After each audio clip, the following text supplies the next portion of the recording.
Buonasera, buonasera a tutti, grazie Marta.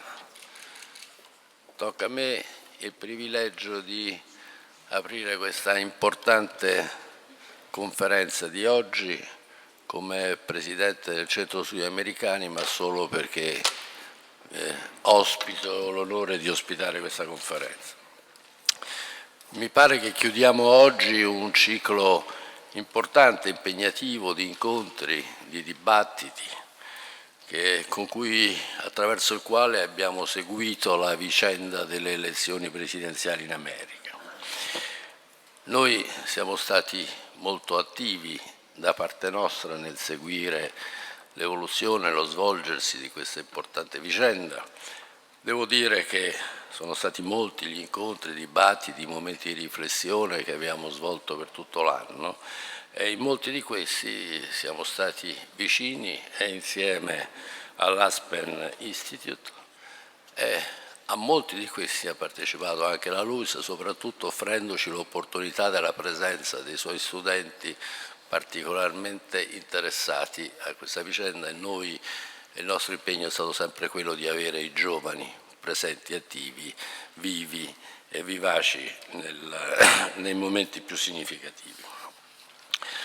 È terminata con il risultato elettorale la fase della proposta politica dei candidati.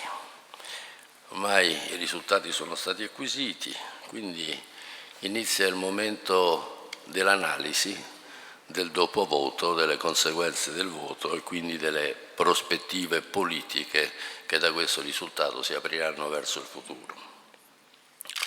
Certamente non è oggi che esauriremo in un unico momento di riflessione questa analisi, è l'avvio, si dovrà sviluppare in un arco temporale sufficientemente lungo e che ci consentirà poi anche di seguire e valutare in concreto le iniziative che la nuova amministrazione americana vorrà adottare sia sul piano interno che su quello internazionale. Soprattutto il contesto internazionale, credo, quello di maggiore interesse, almeno per noi, perché viviamo una realtà mutevole, con una serie di eventi che continuano a sorprenderci. Per questi cambiamenti, lasciatemi dire, apparentemente imprevisti o non considerati possibili. Uso apposta l'avverbio apparentemente, solo perché penso sia utile sottolineare come sia necessario soffermarci a riflettere se il metro di valutazioni che fino ad oggi abbiamo adottato nel valutare o nel fare delle previsioni sia poi il metro che corrisponda esattamente al sentire e al volere dei cittadini che sono chiamati poi ad esprimersi con il loro voto. Quindi penso che sia opportuno interrogarci adesso su quali siano le esigenze che vengono avvertite come prioritarie, quali siano le soluzioni più efficaci, che più rispondono a questi bisogni. Naturalmente questo sempre tenendo come punto di riferimento da cui non si può prescindere quel principio di libertà, di democrazia e di rispetto umano che devono, a mio avviso, sempre e comunque prevalere. Ringrazio, ed è mio dovere ringraziare gli autorevoli relatori che si seguiranno in questa impegnativa giornata di lavoro.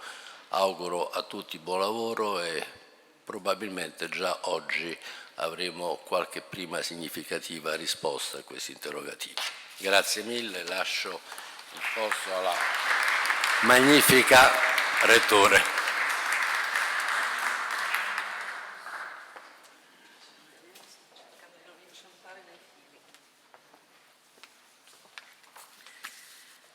Good afternoon to everybody.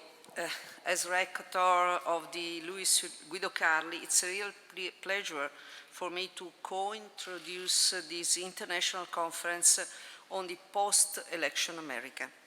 with a particular focus to the consequences at European level. Let me also give a special thanks to the Lewis School of Government and its director, Professor Sergio Fabrini, for having initiated the promotion with the Aspen Institute Italy and the Rome Center for American Studies, this conference which brings together worldwide known scholars, diplomats, entrepreneurs, and politicians.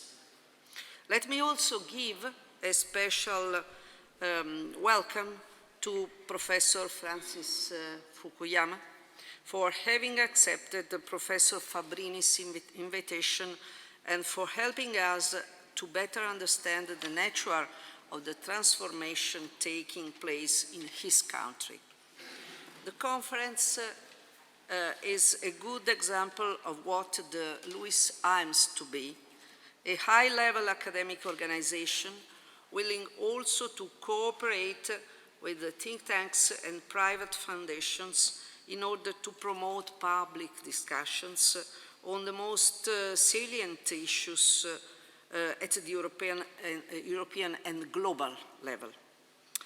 As Lewis Rector, I'm proud of participating to this public debate with several prominent speakers who are part of the Lewis community, as Dr. Emma Marcegaglia, who is the Lewis president. She's a very good president, to underline. Professor Giuliano Mato, who is also not only, as you perfectly know, also a professor at the Lewis School of Government. Dr. Gianni Riotta, who co-directs one of the Lewis School of Government's master. Professor Eric Jones, who is a newly nominated member of the Scientific Council of the Lewis School of Government. Sorry if I speak a lot about Lewis, but I am director from, I was appointed 2 months ago, and so I am enthusiastic about that. In short, I feel myself at home. The outcome of the US 8 November elections has stricken the world and certainly Europe. The newly elected US president advanced during the long electoral campaign for conquering the presidency views and proposals that seemed to call into question many of the tenets constituting the basis of the post-Second World War transatlantic relations. It seems to many European observers that an entire order is going to be redefined in terms of both economics and military cooperation between the US and the European Union. Never in the post-Second World War period, the outcome of a US presidential election has generated so many questions in Europe as the one coming out from the past 8 November elections. Moreover, it is crucial for us Europeans to understand whether the Congress will continue to play its constitutional role of checks and balances institution, even in the condition of a unified party government.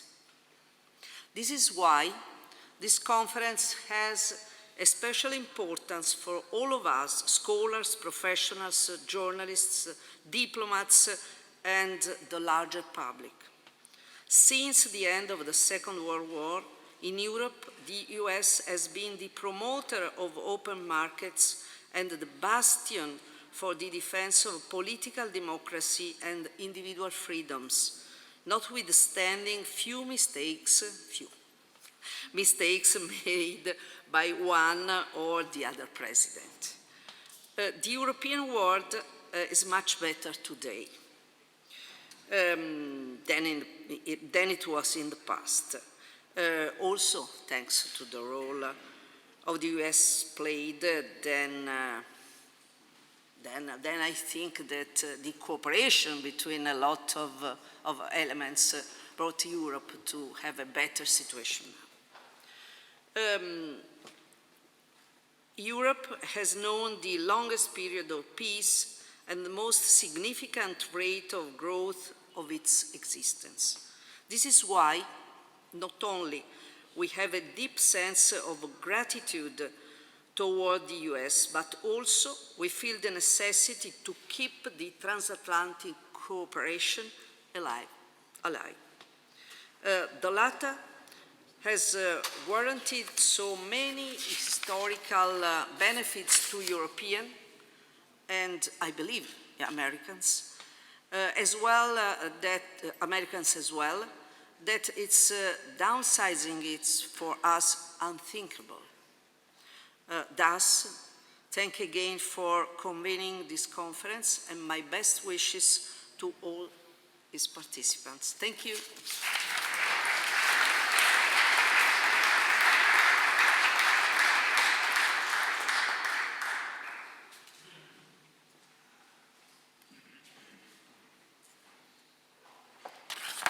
Buonasera, buongiorno. It's a real pleasure for me to be here today with such a notable group of experts and a distinguished audience. This is precisely the kind of discussion that we need to be having at a time when so much is in flux and when we're taking a hard look at our institutions, our assumptions, and our values. So I would like to thank Centro Studi Americani, Aspen Institute, Lewis School of Government for organizing this event today and bringing this group of distinguished Italians and Americans together. We at the U.S. Embassy are very grateful for our Italian partners for organizing events like this and for giving us an opportunity to have this kind of meaningful dialogue between Italians and Americans. As many of you may know, for months leading up to the U.S. election, the embassy sent our diplomats and experts from the United States all over Italy to discuss the electoral process and the election issues. We thought the intense interest in the election would die out after November 8th, but little did we know. The outcome surprised many of us and, in fact, only ramped up the level of interest and the intensity of the discussion. It's even more important now, after such a long and difficult campaign, to continue that discussion and to look at what the results mean for our shared future. Unity, inclusion, dialogue are all the more important now as Americans rebuild trust and try to better understand each other and also convey that out to our partners around the world. As President Obama said, we're not Democrats first, we're not Republicans first, we're Americans first, and we all want what's best for the United States. So we're now getting a little bit of a glimpse into the President-elect's agenda and his priorities as he builds his team, but really much is still just speculation. As Obama has said, we need to keep an open mind. We need to watch what the new team does as well as what they say. And of course, we're keeping a particularly close eye on the ambassadorial appointments. I'm afraid I don't have any inside scoop for you on that yet, but I wish I did. What we can expect over the next 7 weeks is a continued robust debate as the transition process continues. And I think in that respect, we're very fortunate in America to have a vibrant media, a strong civil society, and a system of checks and balances that are designed to provide stability and continuity through these kinds of transitions. Our democracy, with all its flaws, is really built to bend and to evolve, not to break. We can also expect in the coming weeks a smooth transfer of power, which is another hallmark of democracy. And it's an example for many around the world who don't enjoy the freedom to choose their own leaders the way we do in America and in Italy. And that is something that we should never take for granted. What we have consistently seen over the years is that America's interests abroad don't radically change with the election of a new president. There may be changes in style, but our values, freedom, rule of law, democracy, human rights, and our friends don't change. And I feel particularly confident that America's strong relationship with Italy is not going to change. We're bound by families, we're bound by culture, shared interest, history, and common values. We'll continue, as we have in the past, to help each other improve our forms of democracy because we share the belief that this is the best way to ensure that stability, prosperity, and tolerance will flourish. So again, I thank you very much for allowing me to join you today, and I'm looking forward to a very productive and interesting discussion. Thank you, grazie.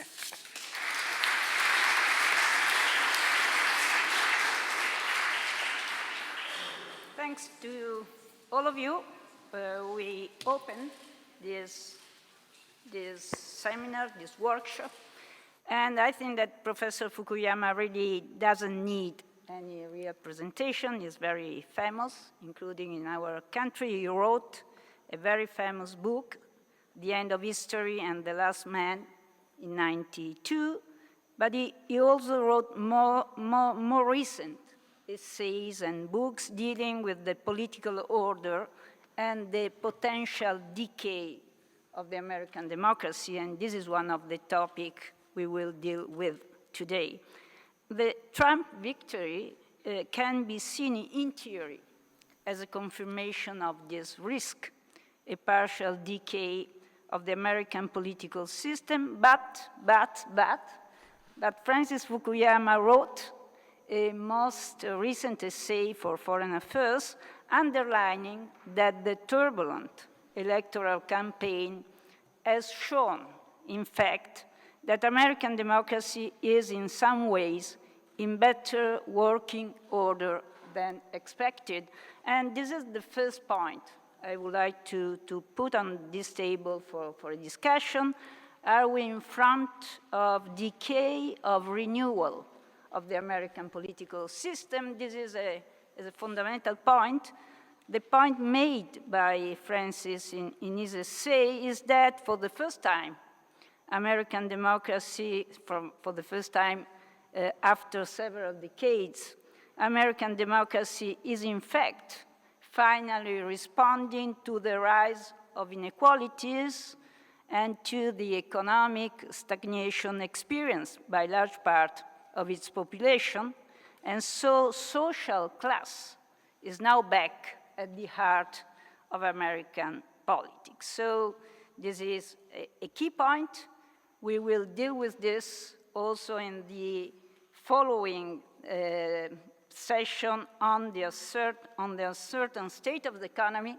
We will discuss how the economic nationalist agenda by Trump is going to protect and restore the jobs of American workers, which is a fundamental premise of his electoral campaign. A second point, and then I will give the floor to Professor Fukuyama. The second fundamental point, and Paola Severino already alluded to that, is whether the system of check and balances, a vital ingredient, you also, Kelly, a vital ingredient of the American democracy still works efficiently, and this is a key point for Trump in power. I think this will be key. With Trump, we have, in a sense, the first independent president. This was a definition of the Washington Post, and I find it very appropriate. A candidate who was able not only to defeat Hillary Clinton, as we know, but also to organize a sort of hostile takeover of the Republican Party. And now, as we know, the Republican Party has the majority both of the House, the Senate, And the real question mark, in my view, is which kind of balance Trump will be able to establish between his own group and the Republican representatives, starting with the Speaker of the House. So the mix, the first peaks of the nominations for his cabinet gives us already some indication in this sense, the possible mix. But I leave that to Professor Fukuyama. You will have around 20, 30 minutes for your lecture. Then we will have two great discussants, Professor Romero on my left and Professor Fabbrini on my right, and then we will open up to some questions and answers from the floor. Thanks again. Professor Fukuyama, you have the floor. Well, thank you very much. That was a very kind introduction. I'm really grateful to Luis and the Center for American Studies, and especially to Sergio Fabbrini for inviting me here to Italy. I have visited Italy pretty regularly, but I've not been to Rome in quite a few years, and this is an important weekend in Italian politics. And I think actually that's a good starting point for a discussion of American politics, because I think that it's important to stand back from the election itself to look at two background conditions that were very important for explaining the rise of Donald Trump this year. The first has to do with what I called the decay of the American political system, and the second has to do with inequality. Let me begin with the first issue. I think that one of the reasons that you had insurgencies in both political parties, Donald Trump in the Republican Party and Bernie Sanders in the Democratic Party, was due to the fact that there is a very broad perception in the United States that the American political system is broken, that it is not serving citizens well, it's not representing them, and it's not delivering on what governments are supposed to do. Now, I don't think that this is a general problem of democracy. I think there are quite a few well-functioning democracies around the world, but I do think that there is a certain disease of democracies that affects the United States, Italy, Japan, India, to name four right off the top. And that has to do with a general weakness in the ability of the democratic system to make difficult decisions and then to implement those decisions in a way that serve citizens. In the United States, the problem, I think, revolves around two aspects of decay. So I believe that political decay has to do with, first, a system that is so rigid that it is very, very difficult to adapt to new circumstances. And secondly, a system in which elites, meaning groups with a lot of resources and good organization, are able to capture the political system and to use it for their own purposes. And I think this is something that has happened in the United States over the last 20, 30 years or so. And it's led, and the causes of this, I think, are very straightforward. So the first cause lies in American society. Americans are today extremely polarized. Professor Fabbrini and I were talking about this yesterday at dinner. In a way, Americans have become more like Italians in the sense that we now have two very ideological parties that really have very firm views of the world. They don't like to discuss things very much. There's a low degree of trust, and this was not always the case. For most of the 20th century, the Republican and Democratic parties overlapped very substantially. All of the major legislation, the New Deal under Franklin Roosevelt, the Great Society, Ronald Reagan's tax cuts, emerged because there was a bipartisan group in the center that was able to pass legislation. But since the 1990s, the two parties have split such that the most liberal Republican is considerably more conservative than the most conservative Democrat. And the result has been a great deal of partisan deadlock in, especially in Congress. The other important thing going on in American society is the rise of very well-organized interest groups. The amount of money in American politics has increased by an order of magnitude over the past decade. The presidential campaign cost well over $1 billion. It went on for 3 years, interminably. But this is true with every single congressional campaign in the United States. Every member of Congress, from the moment they're sworn in, spends most of their time on the telephone raising money. And this has fed a perception on both the left and the right that powerful interest groups, you know, the banking lobby or teachers' unions or various other sorts of organizations, are really the ones that are controlling American politics behind the scenes. And that perception is correct in many important respects. The second aspect of American politics has to do with its institutional setup, and this is where your referendum tomorrow, I think, is very relevant. The American political system distributes power in a system of checks and balances much more broadly than almost any other democratic political system.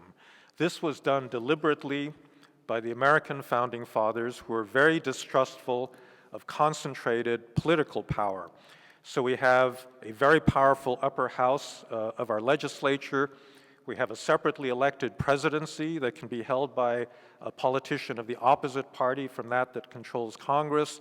We have courts that can overturn ordinary legislation, and we have enormous delegation of powers to states and to local governments. Each one of these features constitutes a veto point by which political actors can block initiatives coming from other parts of the political system.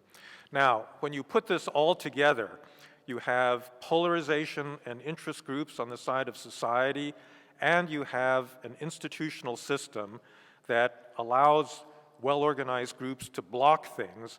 You get what I labeled in my last book vetocracy, meaning rule by veto, meaning that it's very, very difficult to make decisions in the American government. As a result, Congress has not passed a budget under what it calls regular order. They've established certain rules for a budget process, an orderly budget process.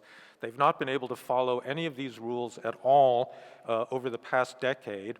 Several years have seen a complete budget deadlock, then a shutdown of the entire federal government because the two parties could not agree on even on a continuing resolution just to keep the last year's budget going, involving threats of default on America's sovereign debt, you know, a number of tactics that really brought the whole government to the brink of collapse.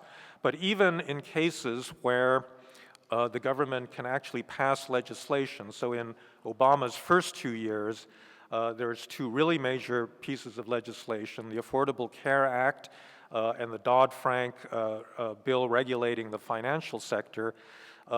We had, these are two pieces of legislation I support in principle, but they're terrible pieces of legislation. They're both hundreds of pages long because most of that legislation was written by lobbyists. They were written by lobbyists who inserted different clauses, and in order to pass anything out of Congress, it had to be cobbled together in this very awkward piece of legislation.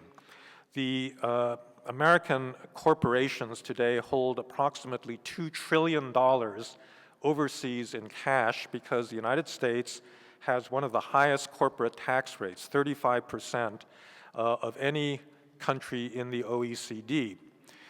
Many tax experts, both Republican and Democrat, feel that we should lower that headline rate to something more like 25, 20%, and then in return get rid of all of the special exemptions and subsidies and privileges in the American tax code. The American tax code is a complete disgrace. It is a complete disgrace. It's 10,000 pages of special privileges that individual lobbyists have worked out for a particular corporation or sometimes a family or a region. And what you need to do is clear out all of those special privileges and replace it with a uniform rate that would encourage corporations to repatriate capital to the United States. You can't do it. You can't do it because of vetocracy, because these special interests are so well organized that they can stop the elimination of a particular provision of the tax code that affects only a very small part of the population, and the general interest does not get served. Final example I'll give you of this is infrastructure. So I live in California. I moved to California a little more than 7 years ago. We cannot build major infrastructure in the state of California. And there's a perfect conspiracy between the Republicans and the Democrats to stop this from happening. The Republicans don't want to spend any money on this. We have a highway trust fund that is supposed to pay for, there's a gasoline tax in the United States. It's very low compared to Europe, but there's a gasoline tax that is supposed to fund maintenance of American highways. This tax has not been raised since the early 1990s because the Republicans simply don't believe in paying for anything. Frankly, I mean, I hate to say it, but that's kind of become their ideology.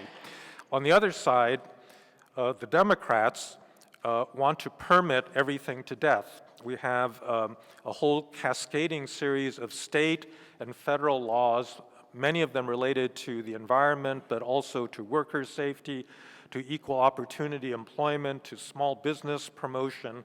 That means that any infrastructure project requires an incredible amount of paperwork, an environmental impact statement that oftentimes will take 5 years to produce to simply approve a major infrastructure project. And then we have the courts. In my state of California, we have about 40 million residents. Every single citizen of the state of California is qualified, has standing to sue any project they want anonymously. They don't have to disclose who they are under an Environmental Protection Act. And many of these lawsuits come from business competitors, labor unions, they're NIMBY, not in my backyard, neighbors who don't want to see a bridge or something in there, from the front porch of their house. And as a result, the litigation piles up and prevents major infrastructure from being erected. Now, this is what brings me to the Italian case that you're facing right now, because Italy does not have a presidential system, so there's one important veto point that you don't have that the United States has. But in your political system, you've managed to create something very similar, largely having to do both with the fragmentation of the Italian electorate and also with a parliamentary system that has fractured and distributed political power across a large number of small parties that then form unstable coalitions, which then lead to unstable governments. Now, I don't want to express an opinion about the current referendum because it's very complex. It does a lot of different things, and I'm sure that it's going to have many unintended consequences. But in general, I think that one of the problems in our democracy in the United States and in your democracy is that it is too hard to make decisions because of institutional rules that block things, that make it too easy to block things. And so there is this perception in the United States that a lot of powerful interest groups have used this system for their own purposes, and I think that unfortunately they are correct. Both Donald Trump and Bernie Sanders made a great deal of this during the campaign. And that is one of the sources of anger that fueled their rise, and one of the reasons why Hillary Clinton lost. Hillary Clinton and her husband were masters of the interest group coalition game.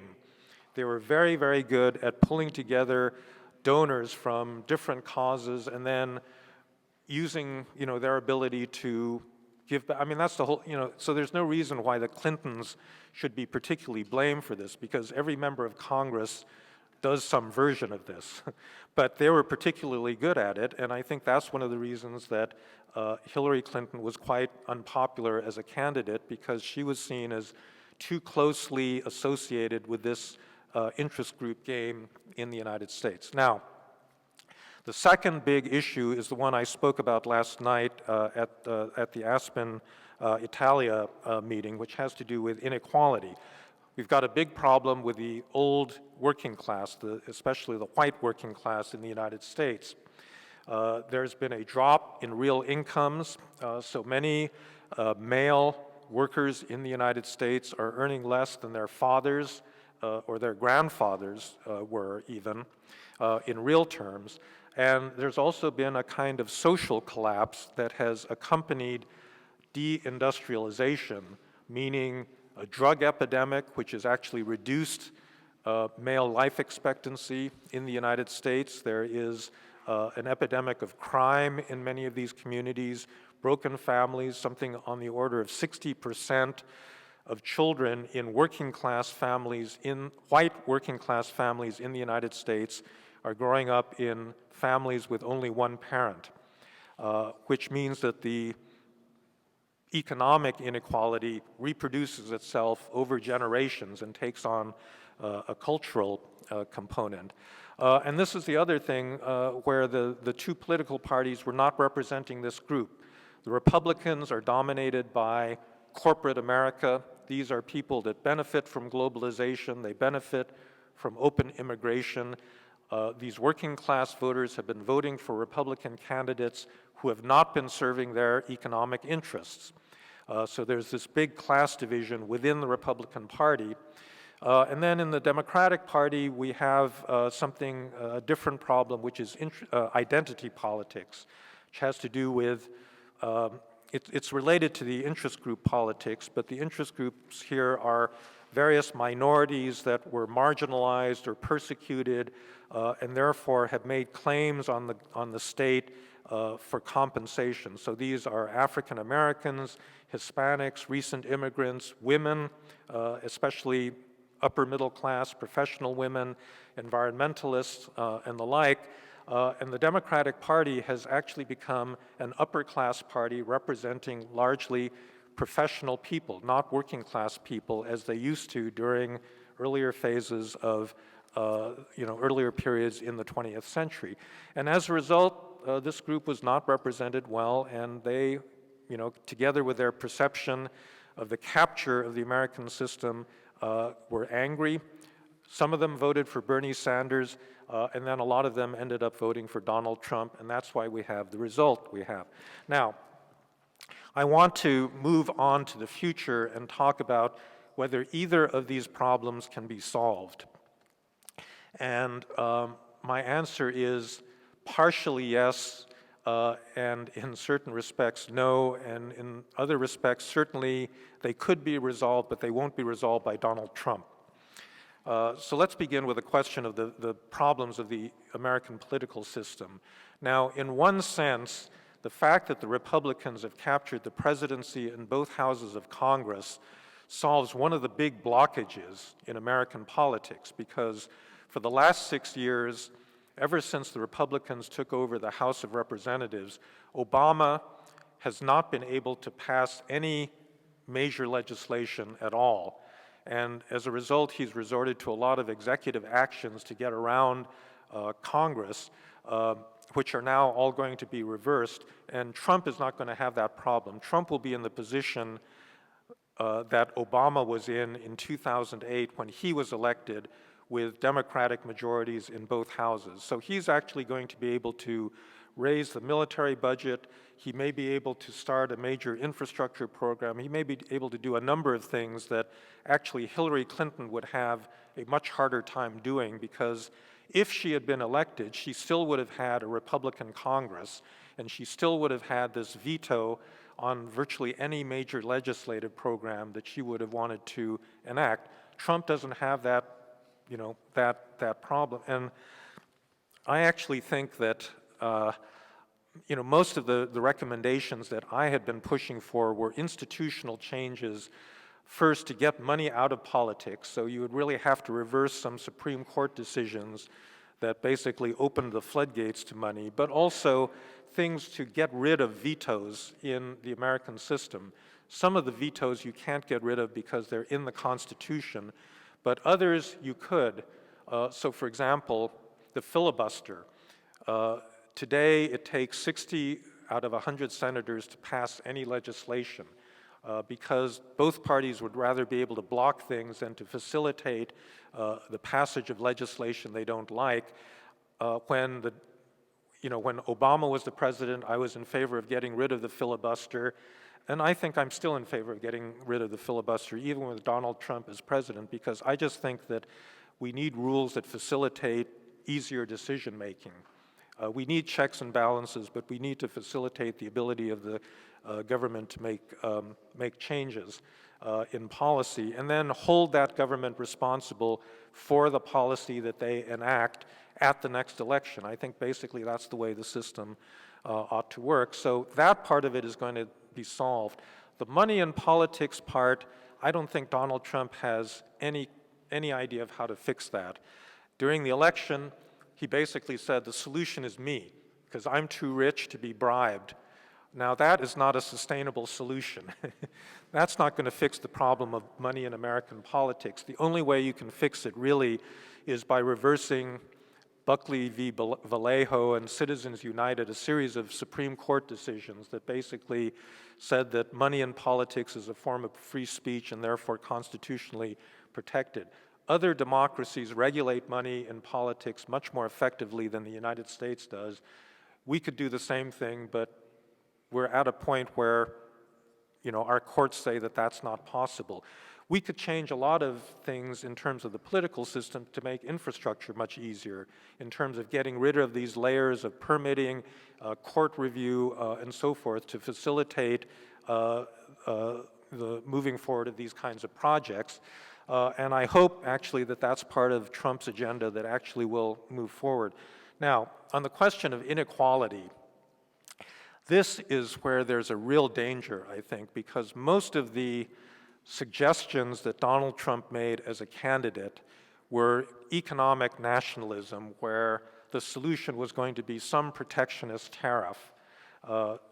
Now, he just got the Carrier Corporation to agree not to spend money, in Mexico, or not to build a plant in Mexico. He can do a certain amount of symbolic victories like this to discourage American corporations from moving jobs overseas.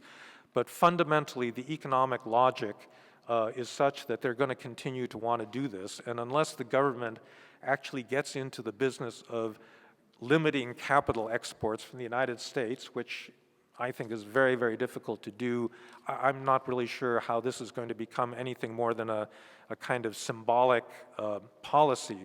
The protectionism, a 40% tariff against Chinese goods coming into the United States, that is a disastrous policy. I mean, it's going to spark a trade war that's going to hurt American workers, the very people that Donald Trump is hoping to help. The only thing I think he could do, which I personally support, is actually spending money on infrastructure, because the United States needs a huge amount of investment in infrastructure, and that's actually something that will generate jobs for working class Americans. And this is where the big conflict in the Republican Party emerges, because the biggest obstacle to a big infrastructure initiative comes from Donald Trump's own party. The Tea Party wing of the Republican Party does not want to spend a cent to do this. And in fact, Donald Trump's existing infrastructure plan involves only private sector investment subsidized by the US government, which I think is a ridiculous solution. It's simply not going to meet the demand. And if Donald Trump is actually loyal to his working class supporters, he should want to borrow a huge amount of money, hundreds of billions of dollars, at a moment when interest rates are historically low, and spend it on, on a massive stimulus. There's some indication that his new advisor, Steve Bannon, the former CEO of Breitbart, which liberals really hate in the United States for, I think, good reasons, actually is supportive of doing this. But this is going to expose this big division in the Republican Party between the oligarchical part of the party and the working class part of the party. And I'm actually looking forward to this conflict because I think the party needs to work this out. They need to vote either in favor of the oligarchs or in favor of the ordinary workers. So that, I think, is the situation we're in. I think that foreign policy, we can talk about in the discussion.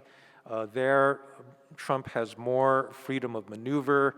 I think that poses huge dangers because he's also a nationalist with regard to America's commitments to the existing international order, and he can do a tremendous amount of damage to American credibility if he follows through on some of the suggestions he's made about burden sharing and allies not paying enough, and also dealing with authoritarian rivals of the United States. I've never seen an American president-elect who has virtually never endorsed American values in foreign policy. That is to say, democracy, human rights, support of a democratic and liberal world order. He's never invested any, rhetorical interest in any of these topics, and that to me, I think, is very troubling. So maybe with that, I'll stop and thank you. Thank you very much, Professor Fukuyama.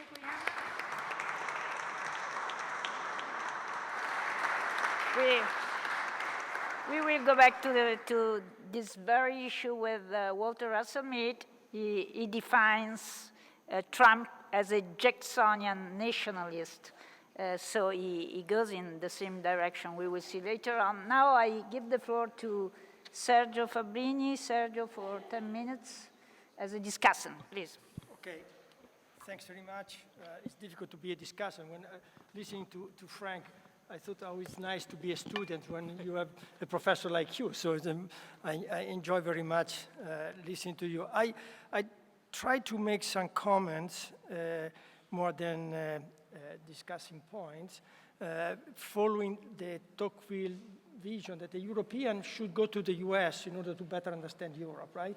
So when Tocqueville wrote this wonderful preface to the first book, La démocratie en Amérique, he said, I went there for better understanding France. So in some way, we have many things to learn from the American experience.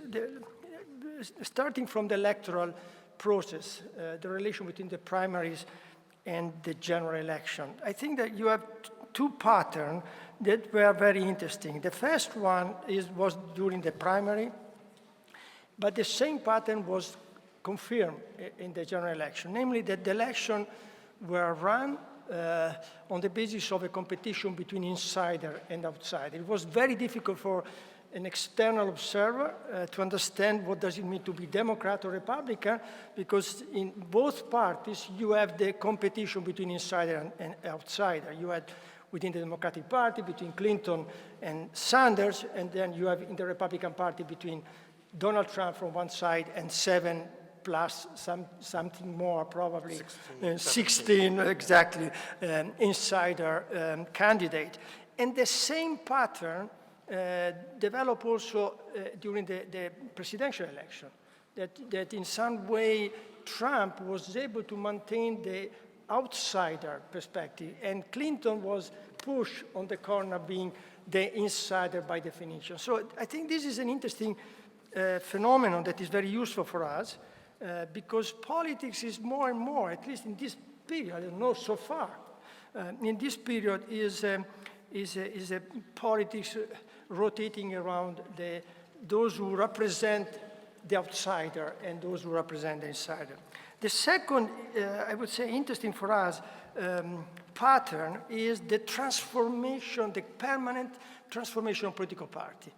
If you look to political party not from the perspective they want to represent, but from the perspective that we interpret they represent, you see the Democratic Party, a classical party coming from the New Deal experience, representing working class people, representing the social classes that had less in terms of economic income, has become a different kind of party. It's become more the party of the cosmopolitan business elite. And the Republican Party, the traditional party, represented the right wing, the business elite in a certain sense, has become now in some way the represented the voice of the white working class from Illinois to Kansas to Indiana.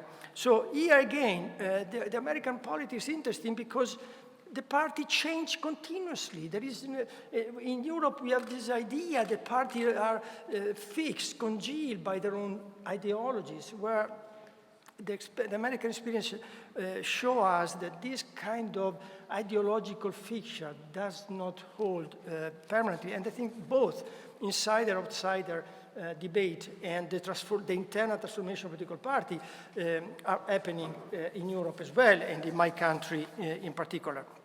The second comment has to do with the discussion that you raised, right? So for the very first time since 2010, but there was a period during George W. Bush after the September 11, but the main pattern in the US from the Reagan year onward has been divided government. So you have one party controlling the legislature, the Congress. Please, my students know here, there are many students here, we cannot call them parliament, but it's a Congress. It doesn't give confidence to the president. So you have a legislature controlled by one party and another party controlling the presidency. Now, so we criticize that, saying, also following your steps, saying, when you have divided government, polarization between the two political parties, it is very difficult to govern, right? So what we learn is that trans-party coalition made possible in some way the post-war miracle of American democracy.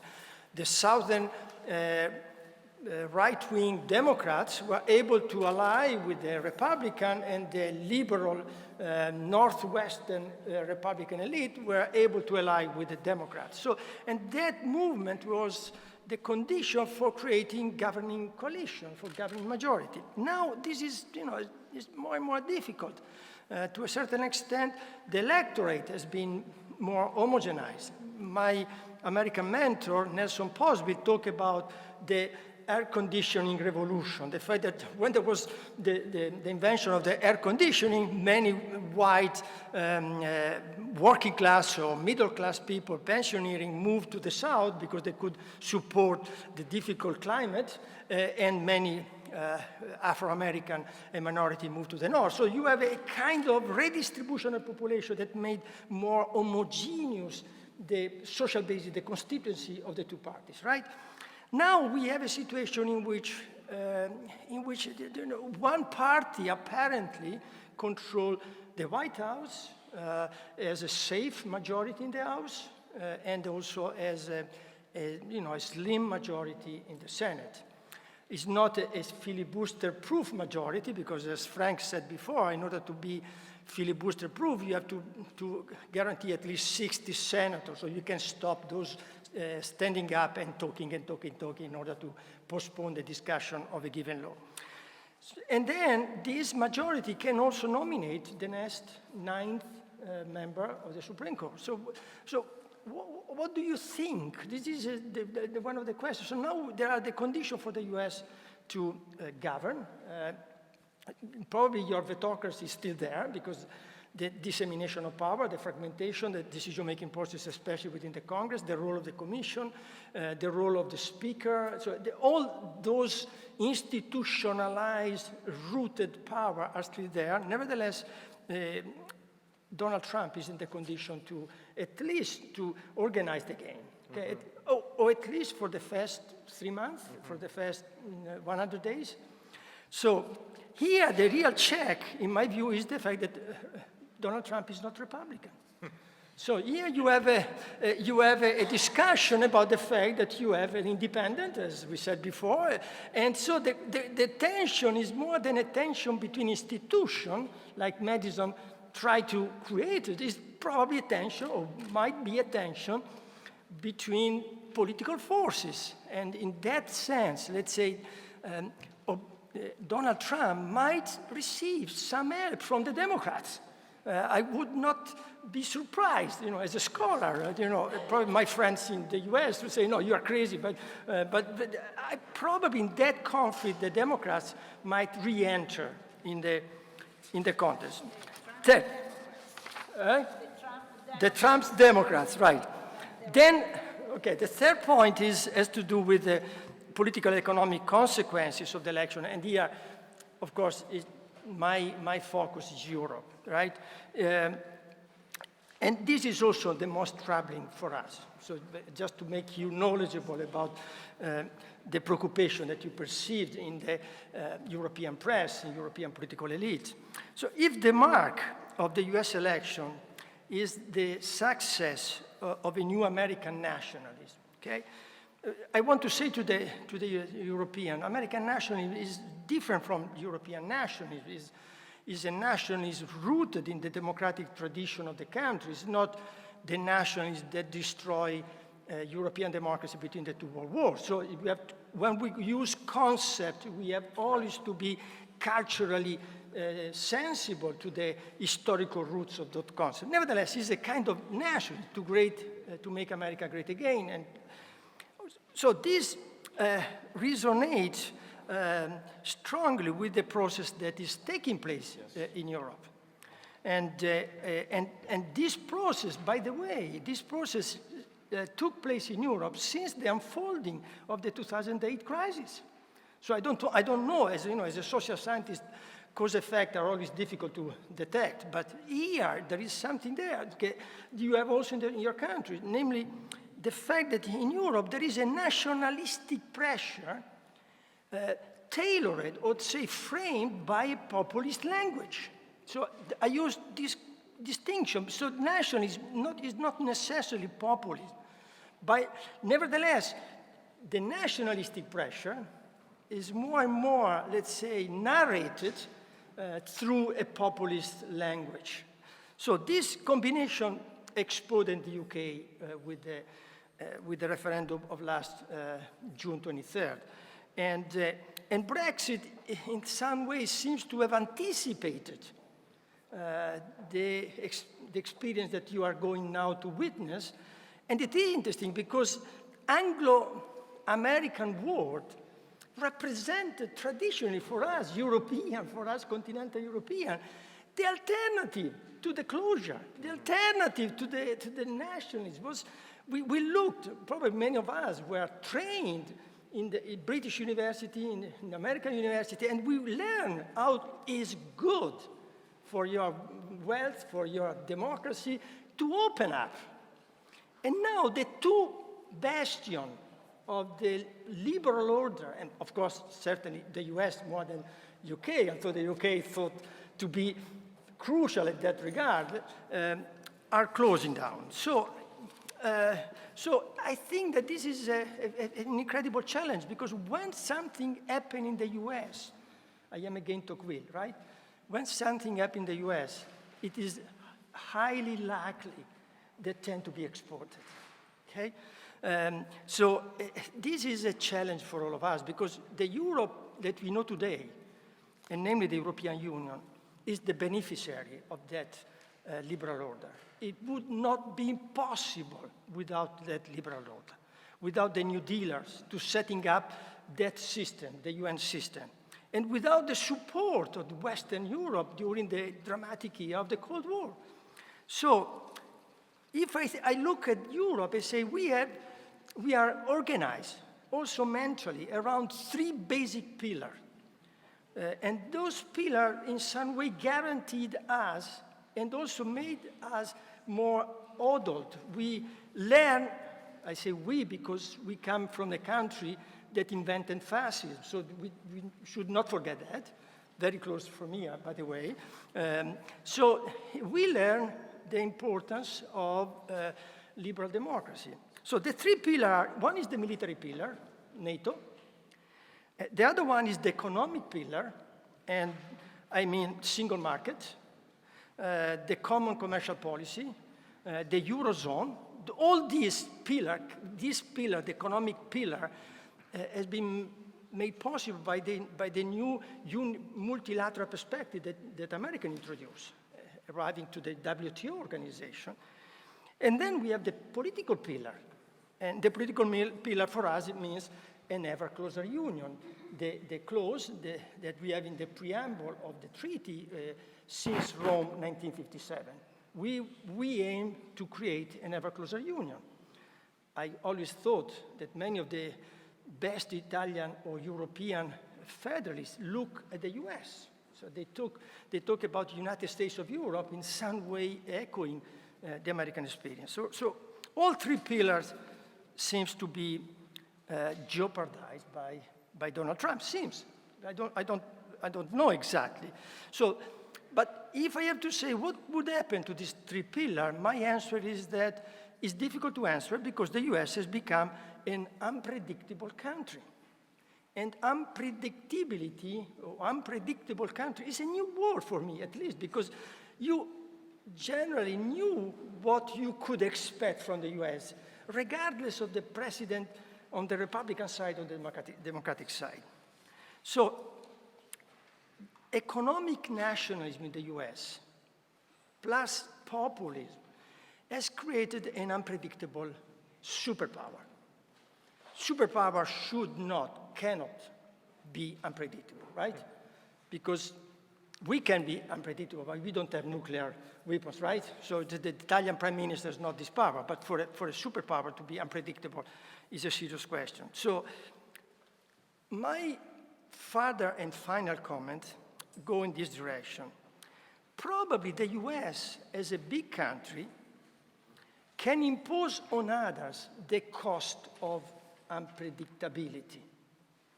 I don't think so that Britain can do that, but probably the US can do that. I can become unpredictable, and I try to export on others the negative side effect of this unpredictability. But of course, as countries in Europe, in Asia, understand the logic, I guess they would react. Okay, so you want to cancel the Trans-Pacific Trade Agreement. The Trans-Pacific Trade Agreement was an agreement built for isolating China.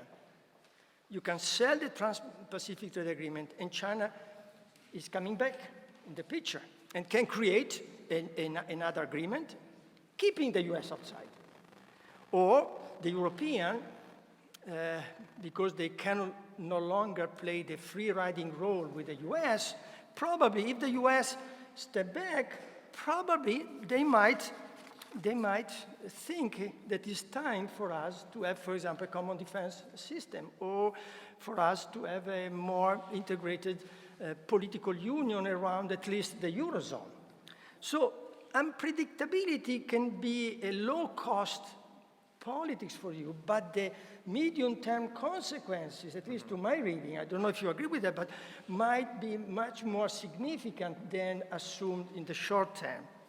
So I come to the conclusion that, you know, America can be great again in the short term, but probably in the medium long term, America can risk to become weaker, not greater than it was in the past. But in both cases, the new international governance as we know it cannot go on. We have to change something there. We have to reform, and we have to experiment new form of governance, because we have to protect globalization, at least to my view. We have to protect globalization, but at the same time, we have to tame and we have to neutralize the negative consequences of globalization without finishing in the nationalistic mood. So there is a third road in the middle between the necessity to open up market, politics, culture, exchange, and at the same time, the obligation to prevent any nationalistic rise. So in that difficult job, probably we need American more than ever. Thanks.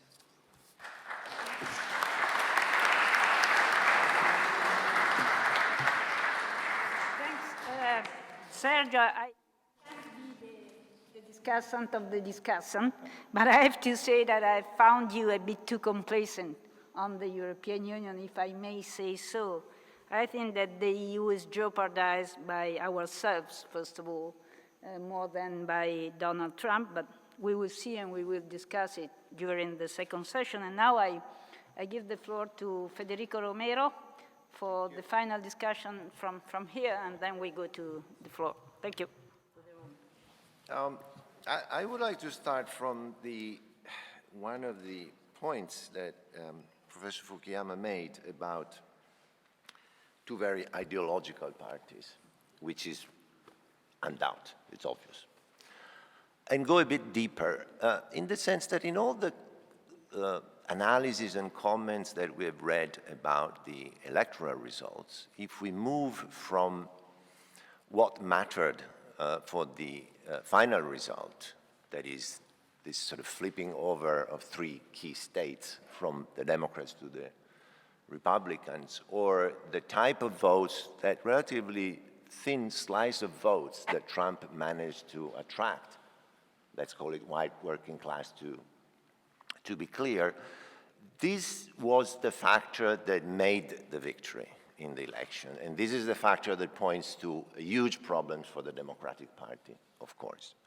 But what strikes me most is that here we've had a candidate, let's call him an independent, a hostile takeover, an alien coming from outer space that all of a sudden defeats the Republican establishment. But the point that is more striking, and I think that we should investigate far more, is the fact that the entire Republican electorate went for him. There was no defection. There was no moderate Republican abandoning the ticket because the ticket was headed by this unusual person. There was no abandoning of the Republican votes, for instance, by women in any significant major proportions. And not only the geography of the Republican vote, but also the social composition of the Republican vote is not that much changed. It's still a vote of relatively stable, well-off middle classes and upper classes, with this tiny sliver of white working class vote expanded, let's say, because a part of it has been Republican, at least ever since Reagan. So my point is that these two very ideological parties are also the reflection of two very polarized American societies that to a large extent produce and live in two very different cultural universes, to the point that they have two different imaginary of the nation.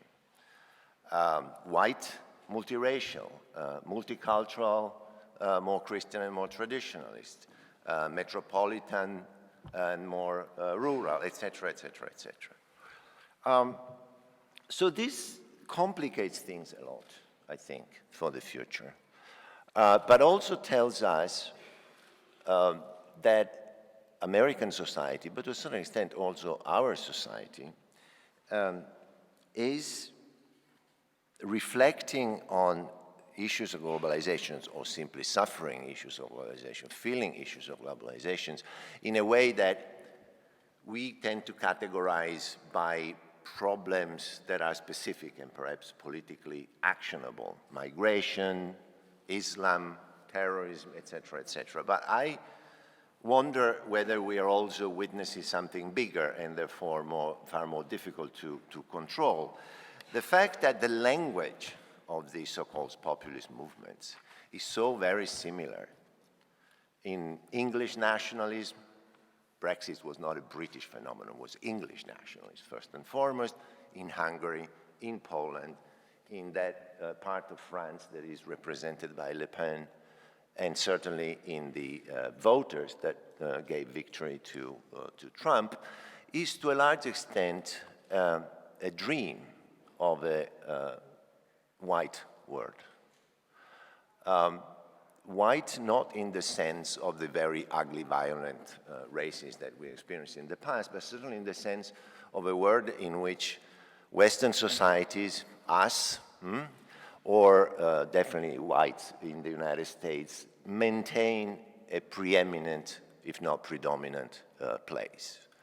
I think any half-decent historian can tell you how crucial the perception that our societies were on top of world hierarchies has been throughout the last 2-3 centuries, in different conditions, in empire, in post-empire, in the multilateral liberalism of the last 70 years, the sense that we were on top, that other populations, other societies could produce crises, but they could not topple us, was fairly solid and stable, and this cemented our democracies in many ways inside.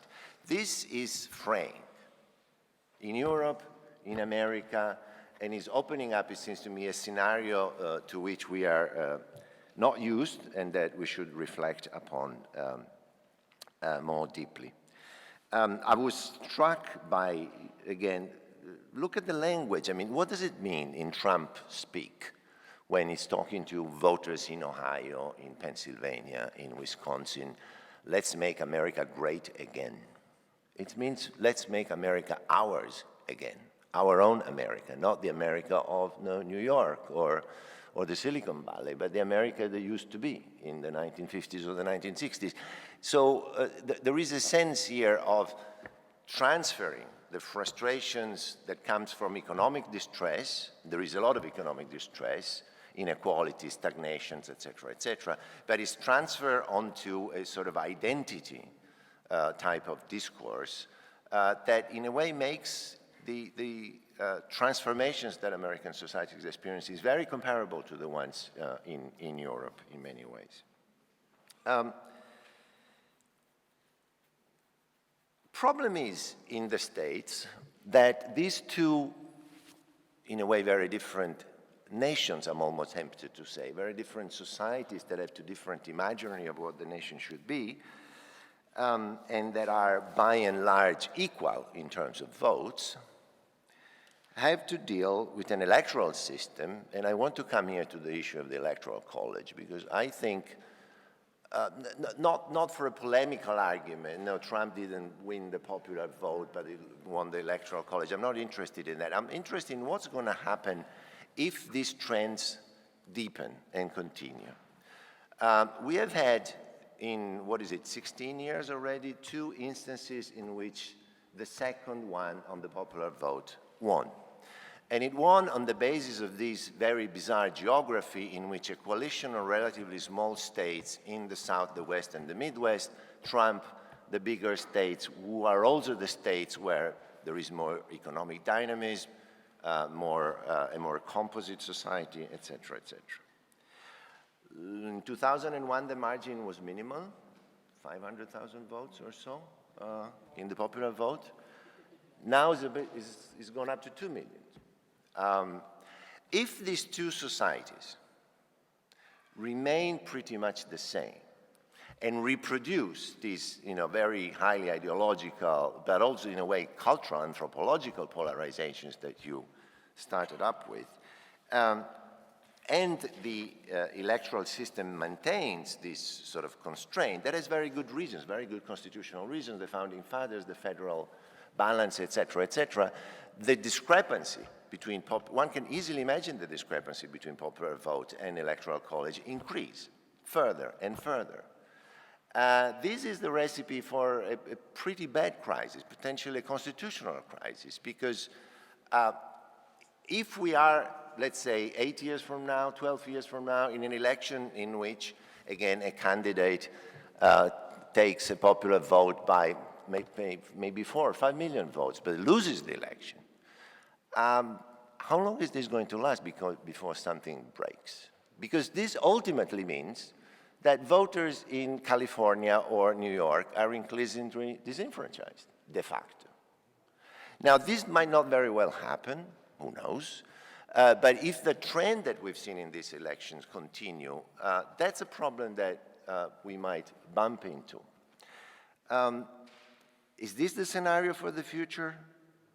It's one of the possible scenarios, I think. The other scenario, of course, is that the Republican Congressional Party buys into the recipes that Trump is going to propose, and with a mix of tax cuts, deficit spending on infrastructure, maybe a little bit of protectionism on the margins, but probably nothing hugely disruptive, some real or simply pretended control of migration on the borders. This induces an economic boom, at least on the short term, that in a way reproduces, if we want to use this analogy, what Reagan managed to do in his first 5 years, more or less, once the recession was passed. If this sort of Reagan-esque boom based on deficit spending, which the Republicans, the congressional Republicans, the congressional establishment will have to swallow, they might very well do so for reasons of opportunity or reasoning about where the future of the party lies, then this sort of electoral allegiances and geography might be reshaped to an extent that stabilizes the situation around a new Republican majority, not in the very long term, but possibly for 1 or 2 electoral cycles, and then the more problematic confrontations between two separate and contrasting societies but not take place. But if this doesn't happen, and if this doesn't also induce a sort of renewed confidence vis-a-vis the tensions of globalization, a lessening of the anxieties about globalization, then it seems to me that this polarized society, because that seems to me the key issue. It's not only that the political system is polarized, but the American society is highly polarized in cultural, deep cultural terms, and in a way, and the polarization is so balanced between the two blocks that express themselves into, a practically 50-50 Republican to Democrat vote, and has been this since the end of the 1980s, basically. It's very difficult to imagine that sort of ordinary, everyday politics, as we know, can solve the sort of brewing up of a conflict that has deep roots in the society, not only in the political system. This is what, in the United States scenario, worries me. Thank you. Thanks very much, Federico Romero. Is Trump going to become a sort of new Reagan? This is a very interesting issue. We will discuss it later on. Now we have more or less half an hour for a Q&A session from the public. So I'm ready to take your questions. If I see you, if you have a mic, many variables indeed.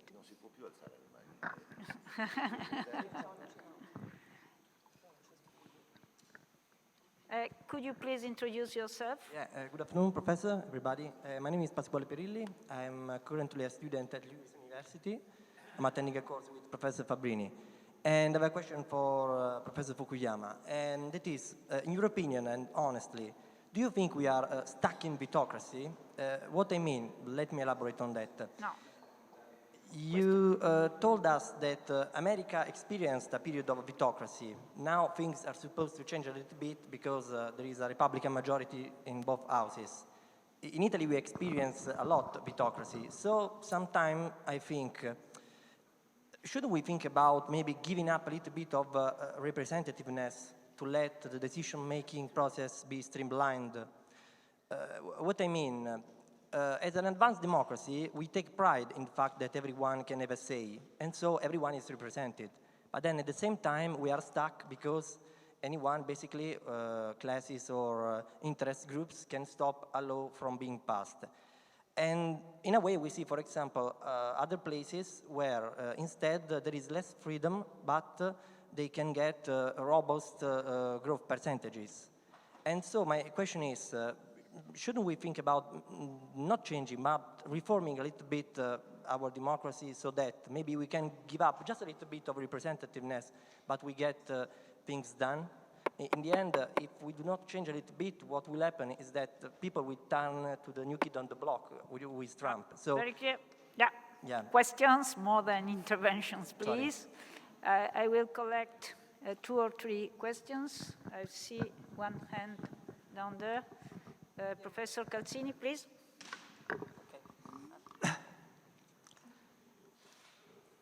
Well, here you speak of challenges. Challenges for Europe and for Italy are essentially how will the United States behave at international level. So I will take the cue from your last sentence of a certain preoccupation around Trump policy and foreign policy, as far as I've understood. My question is this one. I don't have to go back to the fact that many of the most expert criticism to Trump came from the foreign policy establishment in the United States. This is what from the Republican sector too, which has to be remembered. So my question goes to the system about which you spoke in the United States. How do you think the system will, in a sense, control and influence the Trump attitude toward foreign policy, knowing, as we know, that he has not much competence in the field, and about his temperament, and since we are in a fluid world in which the main challenges are events, and events have to be challenged with great capacity. My final question, I conclude. How would you assess, in a sense, not of risk and opportunity, the fact of what you define broadly American nationalism, that is to say, basic on hard interests, and American cosmopolitanism and liberalism with the basis on values? Because you know very well that there is a whole interpretation that the missionary aspect of American policy, which will not be present, as apparently you said in this policy, will come about. Thank you. Thanks. The young lady. Hello, my name is Sania. I'm a UPADRA student at Lewis School of Government. My question is more focused. It's about the Supreme Court. Now we know the debate about the Trump's right to nominate the justice in Supreme Court, and probably if he nominates one justice instead of Justice Scalia, so Supreme Court will continue on its direction as it's going to continue its Scalia legacy. But at the moment there are some talks that he's probably is willing to nominate more than one justice because of the Justice Ginsburg, who is now in his mid-80s. And my question is, do you think that he actually will be able to nominate more than one justice? And if he is able to do so, will the Supreme Court change its direction, and in what way? Thank you. Can you pick up the last 2 questions, please? Yeah. On your right. My name is Dottorino Cappelli. I teach political science and comparative government in Naples at the Università Orientale. I have a very straightforward question. I just would like to know if you think, Professor Fukuyama, if you think there is any possibility of reforming the Electoral College in a sort of more democratic way. I think the question was raised in some way, this discrepancy between the popular vote and the electoral vote. Now, I do understand that the founding fathers created the Electoral College precisely because it was a non-democratic way of electing a president, so there would be a filter between the masses and their passions and corruptibility and these wise men. But of course, Americans do not perceive their state as a republic. They perceive it as a democracy. And it's going to create a crisis, it looks like, if it continues. It is only 5 times in 200 years, but twice it was in the 2000s with Al Gore and with Trump. So I just wonder, we have a majority premium in Italy, right? We have a premio di maggioranza, or we might have, wherever a party gets 40%, it is as if it gets 51%, and they give it extra votes. So, you know, any way of getting extra votes for a party that has won the popular vote to ensure that it can govern. That's it. Thanks. The last one for the moment being, then we will see. Please. Thank you, Professor Fukuyama. As you can see, I'm one of your readers. I'm a PhD student in Lewis, and I will start as visiting fellow at Harvard next January. I would like to ask you if you think that this year might be the beginning of a new reversal wave in terms of Samuel Huntington theory of wave of democratization. And Professor Milanovic explained very well this summer in a book about the elephant curve, how our middle classes are changing. So how our democracy can survive or be reshaped with weak middle classes? Thank you. You have the floor. Okay, thank you for those questions. So, question about whether we should give up representativeness for a little bit more decisiveness. Yes, I mean, that's why I'm saying that we need to change our institutional rules. There's a trade-off between the amount of participation you have in a decision and how much it costs to make that decision in terms of time, effort, and the like. And I think that we have chosen over the years to constantly increase the amount of democratic input to the point where in America, for example, we have these transparency rules. If you have a multi-member agency, all of the meetings have to be held in public. All of them have to be balanced for partisan representation, open to the media, which means that nobody can actually talk to each other because they're afraid of triggering, you know, this kind of public scrutiny. And as a result, you know, they come up with all these means of trying to get around it by delegating the decision to somebody else and the like. In California, on November 8th, I had to vote on 25 voter initiatives, including some extremely complex ones, some that were very strange, like should actors and actresses in pornographic films be forced to wear condoms? We were asked as voters in California to decide on this.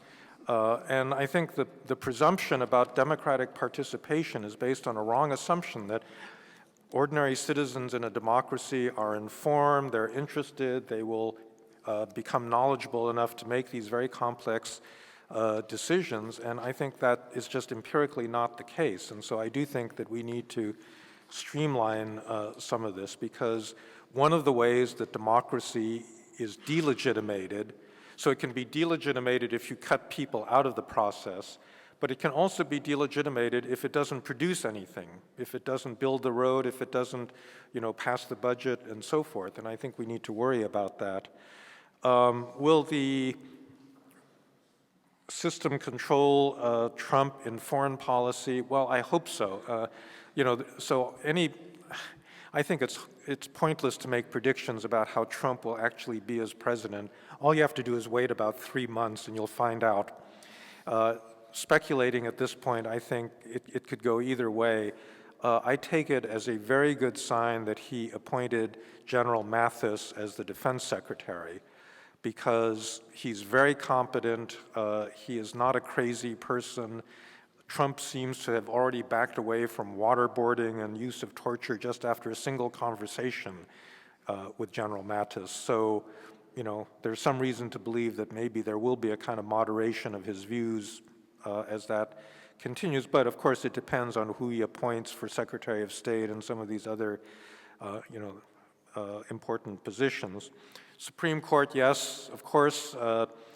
that was, in fact, probably the major reason why Republican voters eventually came around to supporting Donald Trump. By the way, it's not completely the case that it's simply a traditional election, because at the time of the third debate, when the tape of Trump, bragging about groping women came out, the support for Trump within the Republican Party was only at about 70%. And if the election had been held at that moment, Hillary Clinton would have won pretty decisively.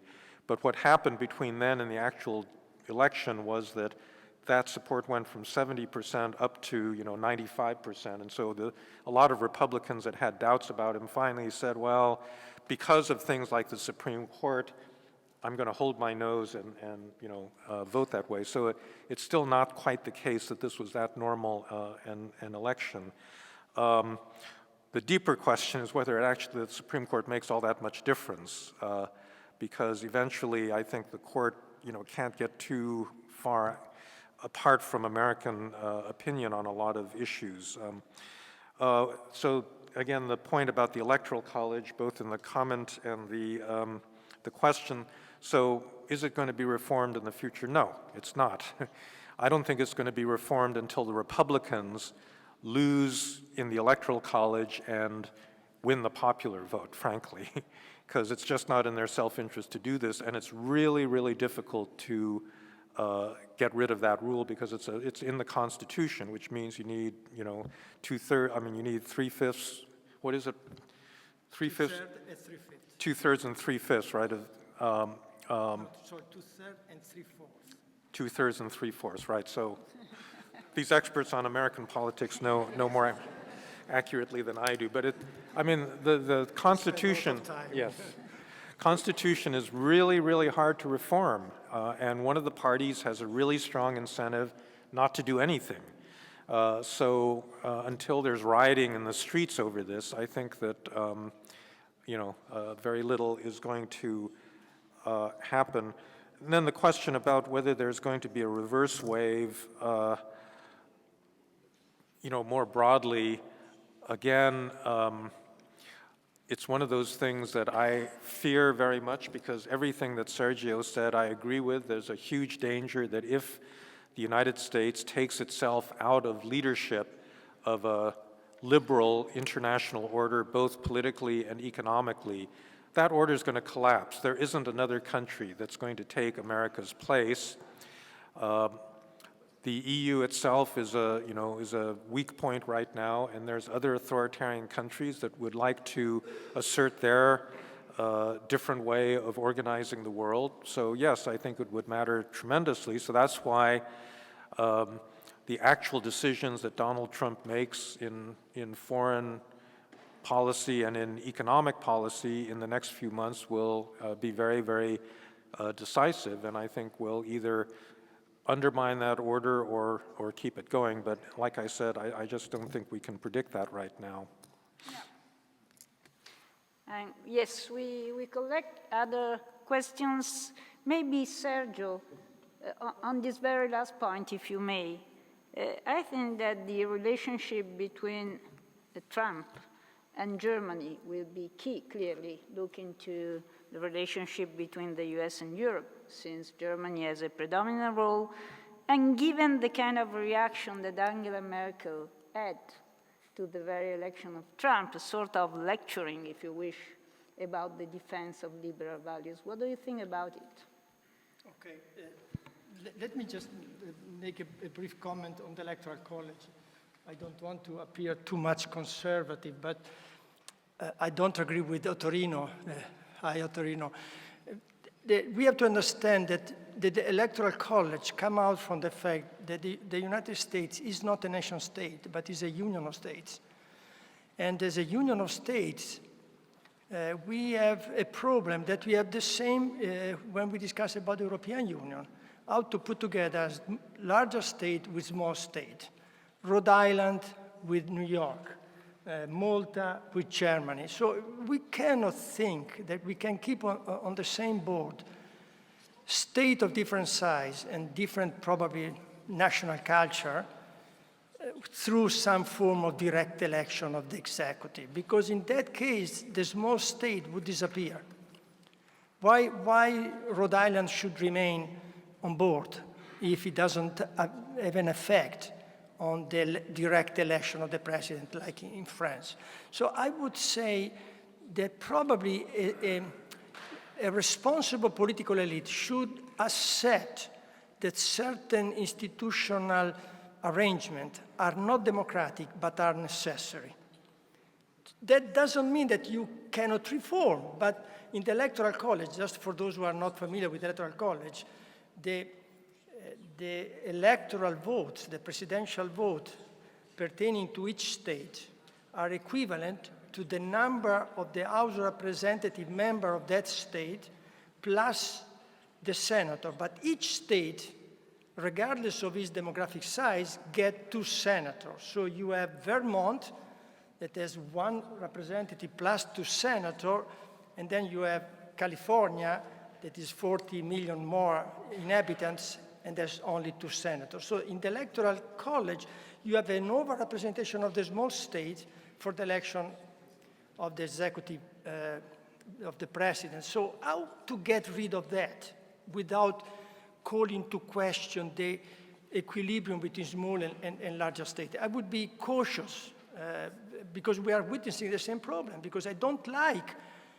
I run to the question of Malta, I don't like to be in a European Union in which the larger state or the more stable state or the more economic powerful state can dictate policy to the rest of the Union. So there is a question of equilibrium between small state and larger state that we have to consider. By the way, so this brings me to your comment.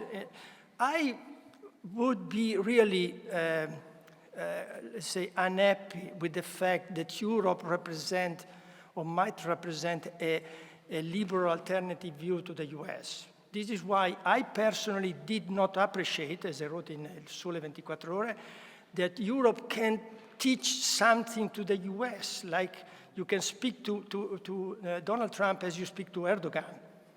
This is not the case. This is something that we have to learn not to do.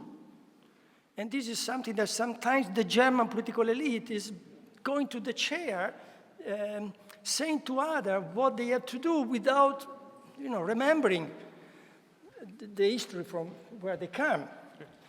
And so I would rather try to keep a dialogue, an intense dialogue, which is not a dialogue in terms of cultural values or, let's say, democratic values, but a dialogue on policies with the US, and try to help through this dialogue the checks that already are activated within the American system. So if you want to condition Trump, it's not to say we are good and you are bad. This is really an old, I can say that, post-colonial mentality that is not good for democratic countries. So I would say go there rather in the dialogue. Final comments. In this dialogue, there is a huge question, what I would say an elephant in the room, that we have to protect globalization, and at the same moment we have to reduce inequality. And how to do that? This is something that Angela Merkel, but also Donald Trump probably don't know how to do.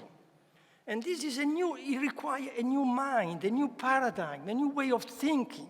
We cannot give up to open up the system, the economic system, the political system, but in the same moment we have to reduce the negative implication of that, social inequality, economic inequality, cultural exclusion. Because if we do not do that, it is obvious that the people think that the only solution is to go back to nationalism. So I found the solution within my country, which is impossible, by the way, because the state, the traditional instrument for redistribution, is no longer able to control all the economic variable, right? So we have to find a political authority at the level of the global process, not stopping the global process and going back to the past. And that is a challenge that is good for Germany and good for Washington, D.C. In the follow-up session, we have to comment on that. But one word on Germany by Federico Romero, and then the last 2 questions, and then we stop.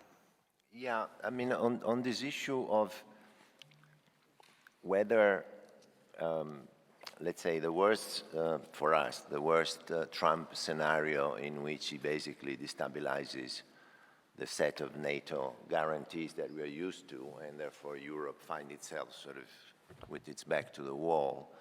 How do we coalesce into a much deeper, strengthened, armed union? And how do we face up to the conflicts on economic policy issues that so far have paralyzed us rather than brought us together? I think there is an issue there that is horribly difficult to resolve, and it's not a EU issue. On top of the EU issues, the divisions within the EU, the very clunky mechanism that the EU, which produces decisions when it's always too late. And the issue is the Federal Republic, because the Federal Republic is part and parcel of the Atlantic system.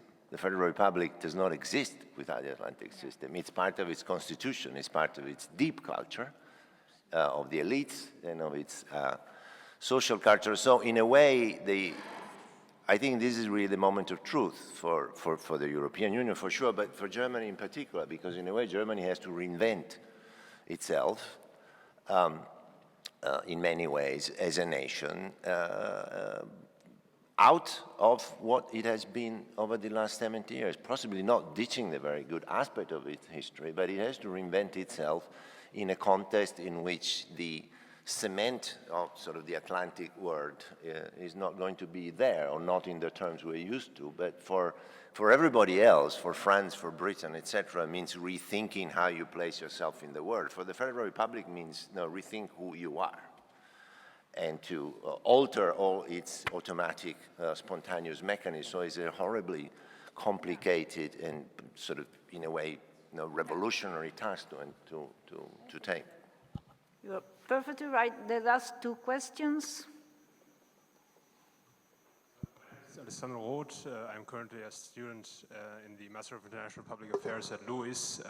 My question to you, Professor Fukuyama, is, given the dysfunction of the American political system as you described it, is essentially impairing its way to function, how do you think will this impact the United States image abroad in terms of whether it is still seen as a system worthy of imitation?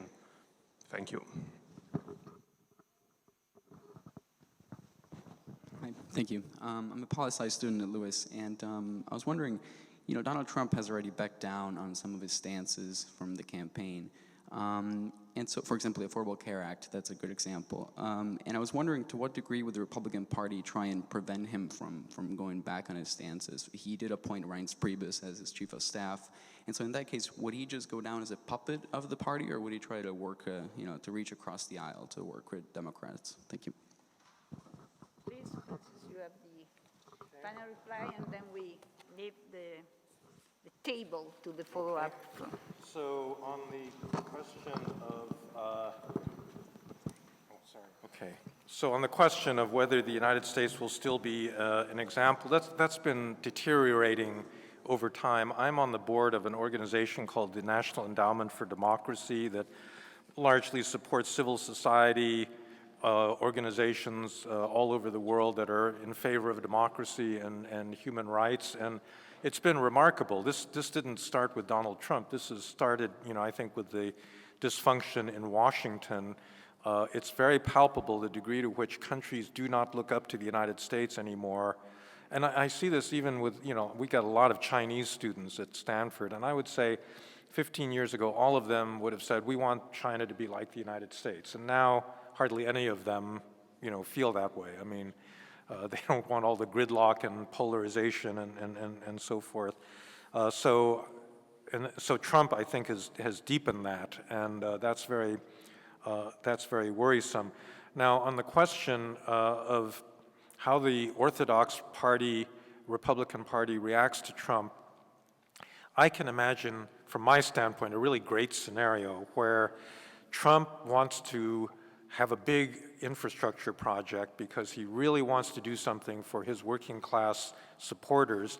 The Tea Party will not go along with it, and he gets support from Nancy Pelosi to basically pass this legislation, which then breaks the power of the Tea Party, restores some kind of bipartisan cooperation in Congress, and actually does something, for the American people. And from my standpoint, that would be great, because the Republican Party has been in the grip of this sickness, over the last few years, of this just extremely ideological, very narrow, ideologically narrow group of extremely conservative Republicans.